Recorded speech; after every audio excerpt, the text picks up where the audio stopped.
यदि आप उस व्यक्ति को खोज रहे हैं जो आपका जीवन बदल देगा, तब आपको चाहिए कि आपको स्वयं को शीशे में देखने की आवश्यकता है। खुद पर आत्मविश्वास ही जीवन में आपको आगे बढ़ाता है। पृथ्वी पर ऐसा कोई भी व्यक्ति नहीं है जिसको समस्या ना हो, और कोई भी ऐसी समस्या नहीं है जिसका समाधान ना हो। मंजिलें चाहे जितनी भी ऊंची क्यों ना हो, उसके रास्ते हमेशा पैरों के नीचे से ही जाते हैं। नमस्ते दोस्तों, मैं ऋतु आज आपको जो कहानी सुनाने जा रही हूँ वो इन्हीं पंक्तियों पर आधारित है। एक मेंढक बड़ी उग्र तपस्या करने लगा। इसकी इतनी प्रबल निष्ठा देखकर शंकर जी खुश हो गए और उन्होंने उससे पूछा, वत्स, तुझे कुछ कष्ट तो नहीं है? मेंढक ने कहा, भगवान, पड़ोस में एक दुष्ट सर्प रहता है जो मुझे भय देता रहता है। उससे मेरे ध्यान में विघ्न पड़ता है।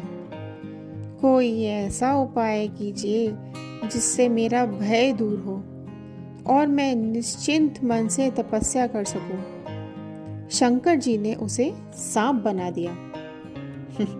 अब उसे कुछ भय ना हो रहा था। पर थोड़े दिन बाद एक नेवला उधर आने लगा। मेंढक को फिर भय उत्पन्न हो गया।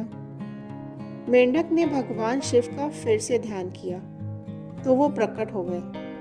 कारण पूछने पर उसने नई व्यथा सुनाई। भगवान ने उसे नेवला बना दिया। नेवला बना मेंढक सुखपूर्वक तप करने लगा। अब एक वन विलाप उधर आने लगा और नेवले की घात सोचने लगा।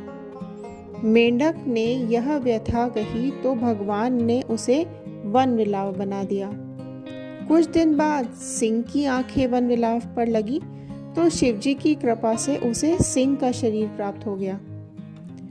इतने पर भी चैन न मिला। शिकारी अपना जाल और धनुष लेकर सिंह की घात में फिरने लगा।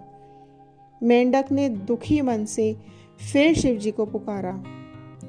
जब वे पधारे तो उसने कहा, हे प्रभु, मुझे वापस मेंढक बना दीजिए।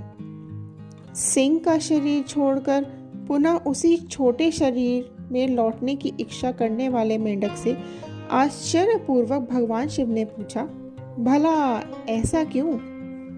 मेंढक ने कहा, प्रभु, डर कभी दूर नहीं होता और न बाधाएं कभी समाप्त होती हैं। जीव जिस स्थिति में भी हो, उसी में कठिनाइयों से साहस पूर्वक लड़ते हुए आगे बढ़ सकता है।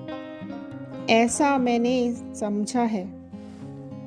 यह बात सत्य है। मुझे अपने असली शरीर में ही रहकर प्रसन्न रहने का अवसर दीजिए। उसकी मान्यता ठीक थी। शंकर जी बहुत संतुष्ट हुए और उसे वापस मेंढक बना दिया। दोस्तों, आप जैसे हैं उसी में आपको सफलता प्राप्त करनी है। आपको आगे बढ़ते रहना है। आपको किसी की तरफ नहीं देखना है। आपको किसी के जैसा बनने की ज़रूरत नहीं है। आप खुद में ही सुधार लाएं और आगे बढ़ें। आशा करती हूँ आज की कहानी आपको पसंद आई होगी, और मनोरंजक कहानी सुनने के लिए लाइक, शेयर और सब्सक्राइब करें, और नीचे कमेंट बॉक्स में ज़रूर लिखें कि आपको आज की कहानी कैसी लगी। धन्यवाद।